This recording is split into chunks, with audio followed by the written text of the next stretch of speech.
Hey, are you wondering what are the do's and don'ts of moving to Phoenix? Well, you're in luck, so stay tuned and we're going to talk all about it.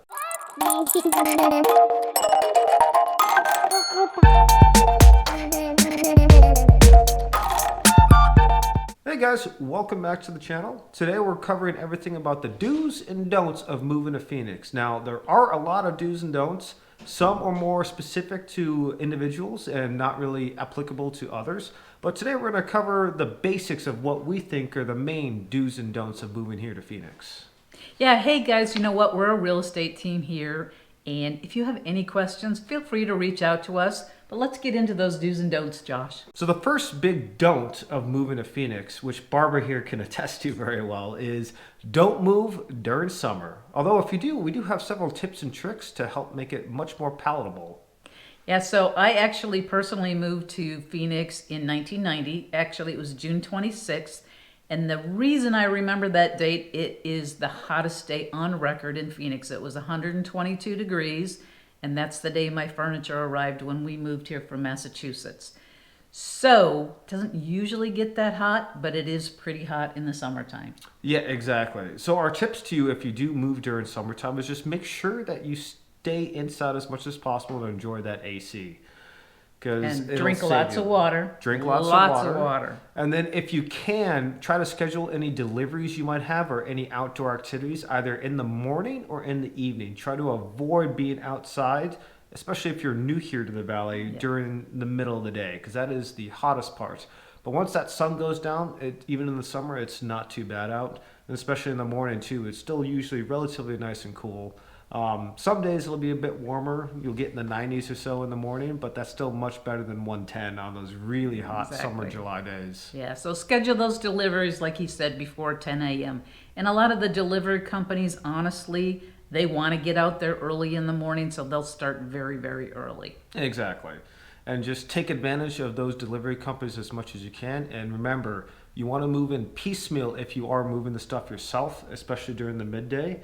Take plenty of breaks, plenty of water, use the shade to your advantage, and just avoid being in direct sunlight as much as you can.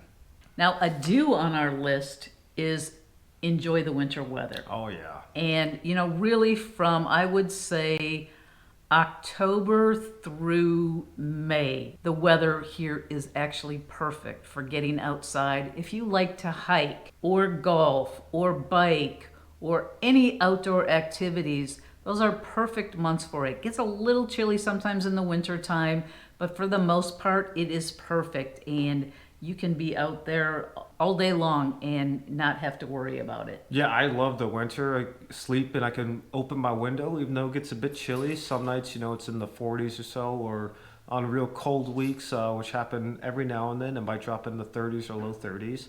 But still, for me, I love that cold air coming through at the night. It's wonderful. But the average daytime temperature here in the wintertime is about low 70s. So again, it's pretty much perfect weather for getting out there and enjoying the parks and everything that there is to do outside in the Phoenix area. Exactly. You don't have to worry about sweating or anything. During our winters, our humidity is very low to non-existent too, so that 70 is really nice. You can get out there, enjoy the hikes without worrying too much, but still remember, even though it's winter and the weather's nice, bring water and make sure that you have the proper shoes and everything. That way you're nice and safe and not running into any issues. But winter's fantastic, especially since about 2 hours north, you can go up to Flagstaff, enjoy some skiing if you want. You really want to take advantage of it as much as you can and enjoy it for as long as it's around.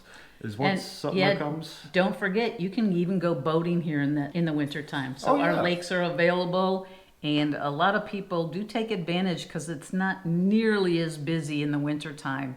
So if you just like to get out there and just be on the water, you can enjoy it all winter long. Exactly, but if you're like me, the water is a bit chilly during the winter time, so boating is still fun, but I usually save the water sports of actually getting in the water for fall, spring, and summertime when it's a bit warmer out there. Absolutely. But still great time, and make sure to enjoy it while it lasts, because when summer comes around, you'll be wishing for that winter weather again. So the next don't, and this is a personal big one for me, especially any new people moving here, just to make sure they understand, is that don't mess with the wildlife. Our wildlife here, a lot of it is very cute, very adorable. I know I've seen a lot of people come through and want to go out and really look at them nice and close, or I've seen some people try to pet some of the wildlife. Not a great idea. They are wild animals, and some of them can be quite dangerous. And a lot of people think it's good to leave food out for them, but honestly, that is probably the worst thing you can do because all you're going to do is attract more wildlife to you. And they're fine as long as they stay away, but if they feel threatened, they will attack. Oh, absolutely. Especially if you are bringing them close to you, that means they're closer to the city, and that's actually dangerous for the wildlife due to cars and everything else, and they can get severely injured or killed a lot of time or get run over by vehicles. It's not ideal. So we do love our wildlife, but make sure to appreciate them from a distance. Don't get up too close to them or anything. But also remember, none of them are too dangerous as long as you give them your space. We do have rattlesnakes here, but for the vast majority of the time, they will give you a big warning with Their rattle. their rattle before you get up too close to them. And if you hear that, just turn around and go back the way you came, and you will be just fine. They won't chase you or attack you unless you really provoke them in their nest or something like that. Same with coyotes or mountain lions and things of that nature. As long as you leave them alone, they'll leave you alone. Oh, and one more tip. Javelina really love geraniums. So make sure if you are in a desert area or close to the desert, you probably don't want to put live geraniums out front. I know from personal experience a few times. Oh, just a few? All right. Well, I keep trying, but they just love the geraniums, and they will come and they will rip them all up on you. So don't bother with front yard plants unless you want the wildlife to destroy them for you. Well, or as they like to see, it's a juicy snack that's yeah. easy for them, but They think it's a buffet kind of thing. dessert or something. Yeah, it's very funny seeing her keep trying over and over to try and plant stuff in her front yard, and then just the javelinas coming and eating it every day, and she'd have to clean it up, and then she's like, you know what? Maybe I'll try again. I'll put some different stuff around it, like maybe some bear pee or something. I think you did one time, and none of it really worked, did it? No, it didn't. So trust me on that one. Don't waste your time And last and tip, your money. last tip for the wildlife is scorpions. Are in the cities. So most of the other wildlife, such as the javelinas, coyotes, rattlesnakes, mountain lions, things of that nature, they're really only on the outskirts in the natural desert landscapes or in the desert proper. But scorpions and spiders can go into the cities. And the easiest way to deal with them is just make sure not to leave food crumbs all over the place and eliminate their food, and then they won't bother you. Because if you do leave food out and other things of that nature, you might attract ants or grasshoppers or things like that, which is the food for them, and that's what attracts them. But again, they're not really trying to hurt you. They're just living their own life. So, Well, and pest control companies are very popular here, and they will come out and take care of that situation for you. absolutely. Our next do, which kind of ties into our first do of enjoying the winter weather, is go outside. Arizona here is a beautiful natural state, mountains all over, and tons of national national parks and other national forests, everything around, and really just you want to get out and enjoy it. I know a lot of big cities, you like to just go around through the hustle and bustle of the city, enjoy that urban lifestyle, the shopping and everything like that. But here in Arizona, we are lucky to have such beautiful landscapes, so you really do want to go out and enjoy it. As we said with our first do, enjoying that during summer is usually the easiest, but you can still enjoy it during winter and every time of the year. And you just don't want to let it go because there's not a lot of places around that offer such great natural beauty as we have here. So the next don't on our list is don't forget your water. You always want to carry water with you wherever you go, even if it's just you run into the grocery store. You just never know what's going to happen. And especially in the summertime when it's so hot. You need to make sure that you have plenty of water with you, so just in case you get stuck. But even in the wintertime, when it's not so hot, it is really dry here, so you don't realize, that if you're perspiring, that, how much fluid that your body is actually losing because it is so dry. So you need to drink way more water than you think is necessary here. Exactly. We just want you guys to be safe out there and enjoy and have fun in this beautiful state. And those are just some safety tips for you. You know. And also going along with that, another tip during summer with the don't forget water is don't forget to use the shade when it's available.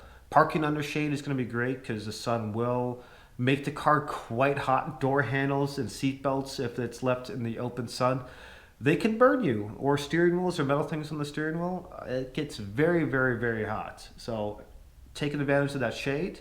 And then when you're out and about, just going from shade to shade and just trying to stay out of direct sunlight as much as you can will help a lot. That way you won't feel as fatigued because that sun does actually fatigue you quite a bit if you're in the direct sunlight for too long.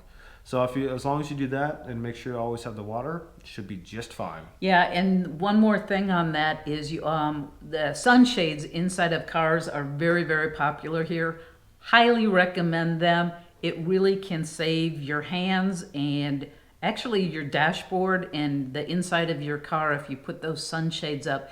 If you do happen to park outside for an extended period of time and you're not able to find that shade that is so in demand here. Absolutely. And a little tip on my side from that is tint on your vehicle also goes a long way. There are great UV tints out there where you don't necessarily need to use a sunshade. They'll actually reflect it themselves. That way you don't ever have to worry about it. Kind of a worry-free option for you. But it does save the vehicle, save the heat, save your hands, save your butt.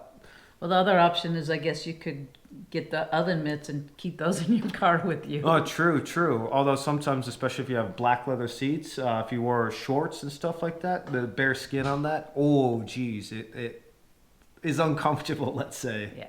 So, best to protect your vehicle. So our next do on the list is do engage with your community.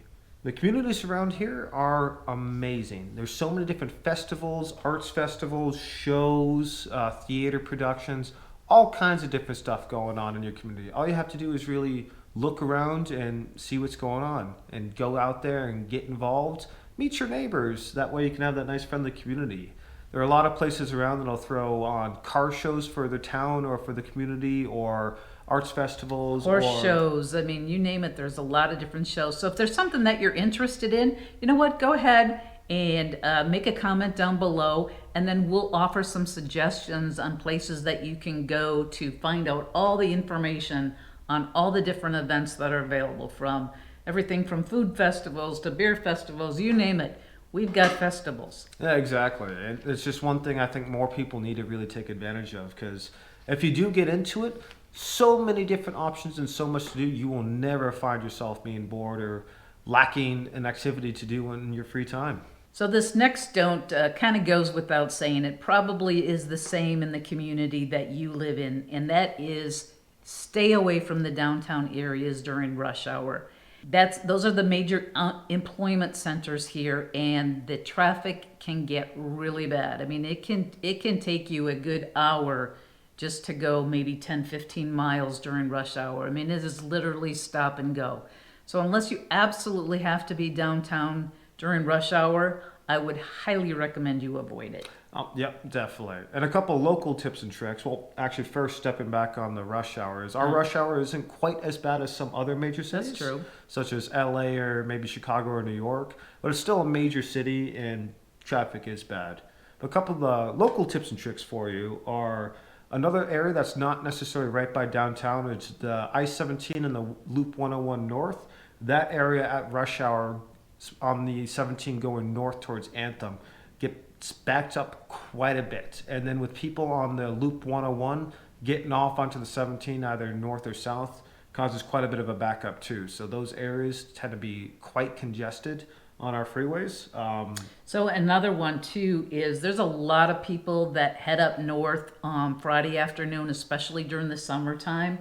So that I-17 that heads up to Flagstaff starts backing up probably about 2:30, 3 o'clock on a Friday afternoon, and it stays heavy until 7, 8 o'clock at night.